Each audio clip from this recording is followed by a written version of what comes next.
Just they ain't giving me no, they ain't giving me nothing to work with, man. I'm trying to put this stuff together, man. So, Chris, man, I really appreciate you. You know what you do. Hello? Oh, I'm sorry, man. I'm sorry. Honestly, I fell asleep on your little sequelatory that you was going there. It sounds like you was about to cry there for a second. But listen, this is an organization that was put together to help fathers. You sound like I noticed that we've been talking now for about 8 or 9 minutes, and your whole premise was child support.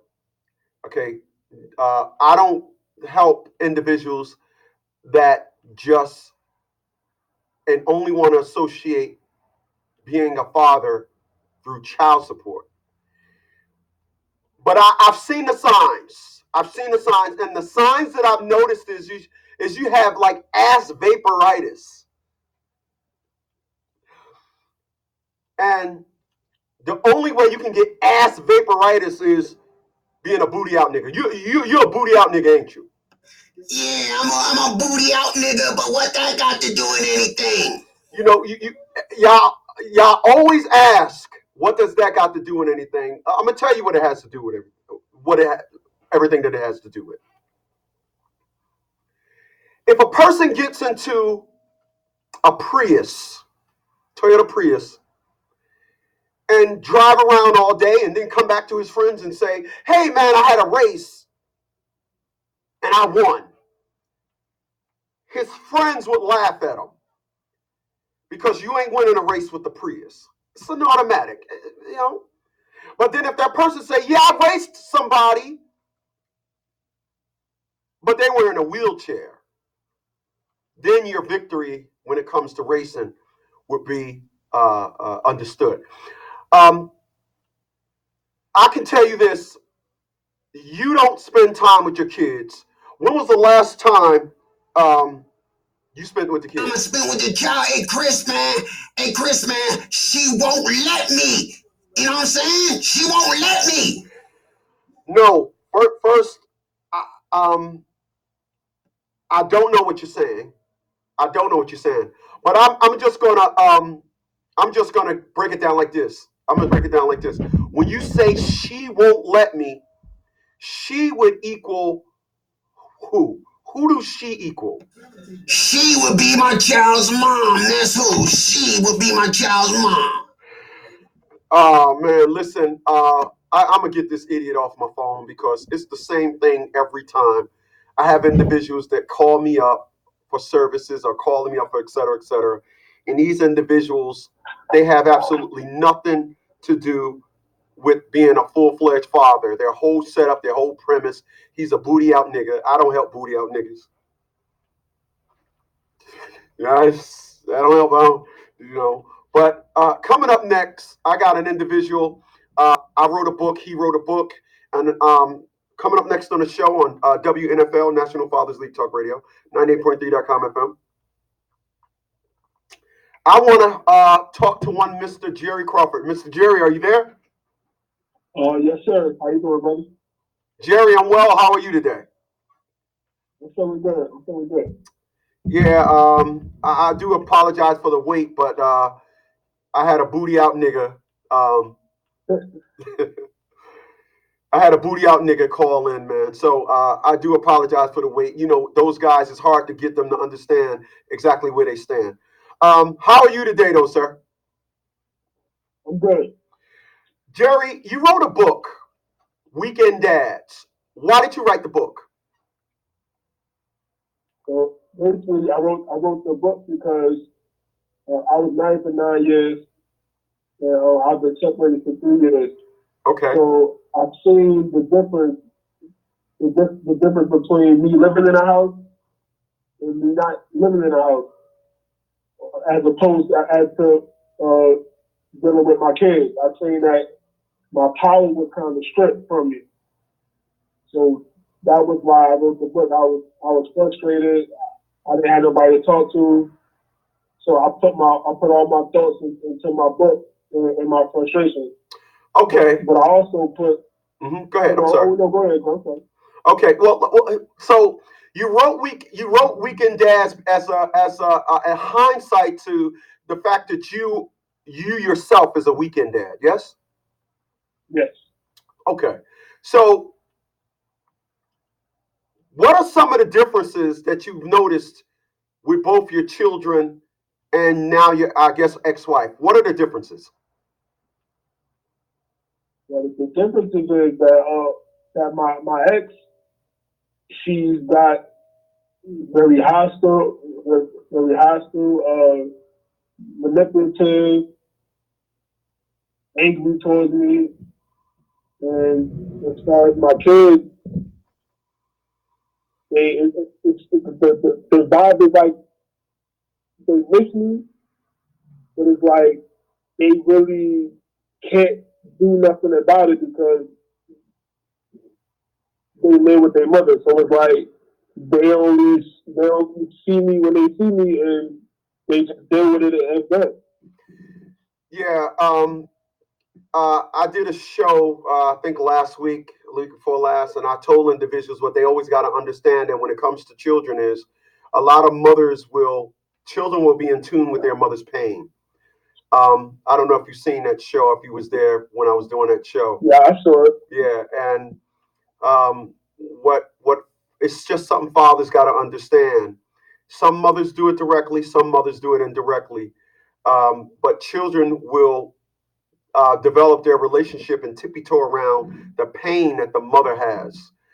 If the mother displays hatred towards the father, the children will inadvertently or indirectly alter how they treat you because of that. So just understand that. Now, so Weekend Dads is the book.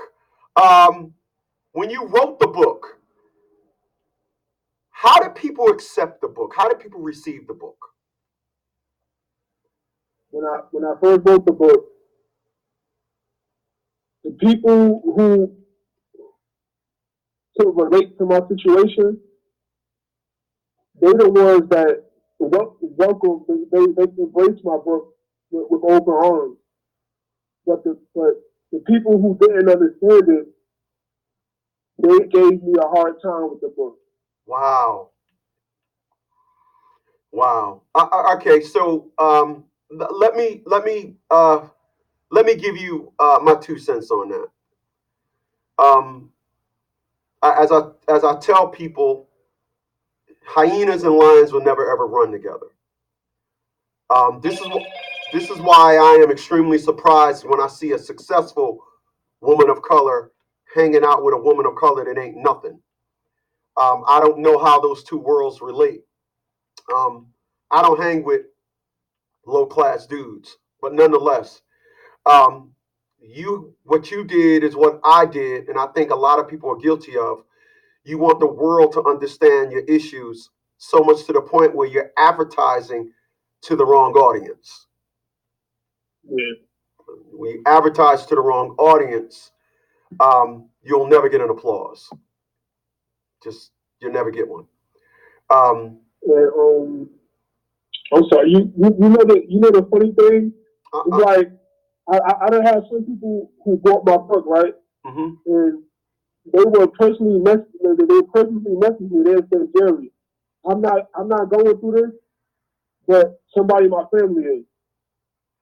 So I feel you. So those are like the open-minded people, but they slim pickers though. Yeah. Hold on a second, Jerry. Hey, how you doing? Good. How about yourself? Okay. I would disturb you. But you remember the gun shop used to be up in this area? No, it's still there. It's this next door. You're in the wrong plaza. It's the next one over. Okay. It's still there. Thank you. Yes, sir. Sorry for disturbing you. No, you're right. Okay. All right. I'm sorry, Jerry. I normally keep the door to the studio closed. I left it open, and we had ourselves a visitor. But go ahead. I'm sorry. Please continue. That's okay. Yeah. Yeah. They. Oh, so those are like So open-minded people was like their slim pickings because a couple of people bought my book, but their family was going through it, not them personally. Mm-hmm. Well, So, if I can say this to you, one of the I would say 70% of the reason as to why I'm single is when I meet a woman and they start listening to me, they don't understand. Um, do I dare say they're not logical enough to understand? I'm not going to say that. So I'll say this. Um, Burger King just made this unbelievable burger. They got a commercial out now saying that they made a hamburger from 100% grass. And like, I've never cut my grass, took the damn grass out of the bag, fried it up, and it tastes like a Whopper. All right? That never happened. That never happened. But Burger King is telling you that we can get grass that tastes like meat. Now, I'm going to ask you a question. Do you think the top executives that own Burger King, do you think when they get up in the morning, do you think their butler say, sir, would you like a grass burger? Yes, please. Do you think they eat that? heck no. No, right, exactly. No. Not no, but heck no. Okay. So it's hard when I meet a woman for them to understand that this is not how I feel. This is my job, right? You know, I am fortunate enough to have a father in my life that raised me as an alpha male and taught me, as I stated here in my book,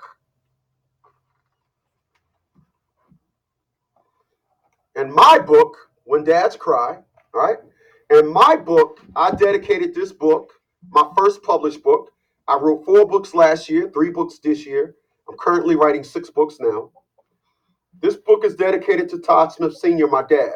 Dad, I want to thank you for providing me with your DNA. Dad, I want to thank you for helping me and giving me the blueprint and showing me how to navigate myself throughout this cold, harsh world, as well as being a man. Dad, I want to thank you for teaching me that men don't make excuses. Dad, I want to thank you for showing me that being a man at all times is non-negotiable. All right. So I have to constantly keep teaching people, even though I'm good. So that is the biggest reason as to why you are having problems.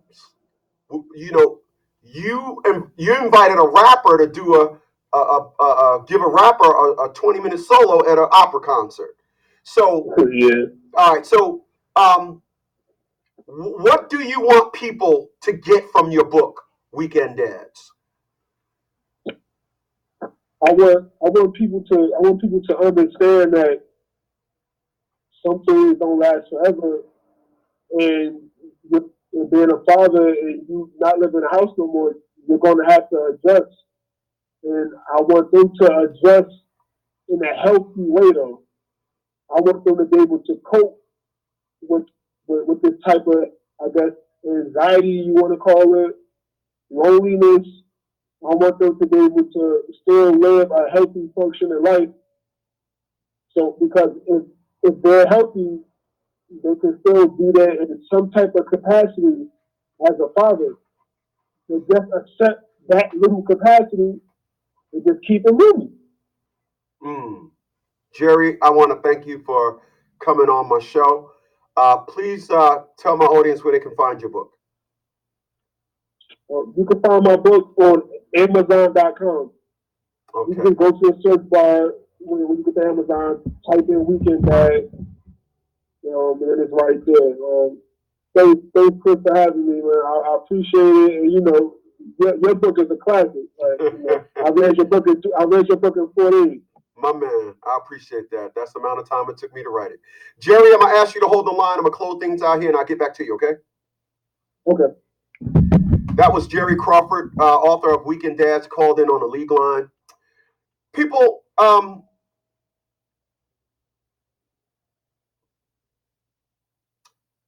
have the pleasure of talking a lot of men off the ledge. Society doesn't understand fathers. So I'm going to leave y'all with this. A lot of people tell me all the time, hey man, you smart. A lot of people tell me, I had a friend of mine I grew up with said, "You're the smartest person I know." My realtor, I have a realtor buying a house now. Realtor told me, you're weird in a very unique way. I've never met nobody quite like you. And I appreciate all that. I am humbled by the comments and compliments that I get. So here's another one for you. Here's another scenario from the land of nerdness. Little Sarah is on her way to school. A van pulls up, tries to abduct little Sarah. Little Sarah fights off her abductor. Little Sarah is deemed a hero. You will see Little Sarah on Ellen, Good Morning America, Oprah, and a host of other shows. Little Sarah will be trending. But fathers, we go to court and we fight every day to be fathers. And nobody says nothing. Just food for thought. Appreciate you guys for being here. WNFL, National Fathers League Talk Radio. I'm your host, the man, not the myth, Chris One of the Chris One Radio Group. Catch you guys on the next one.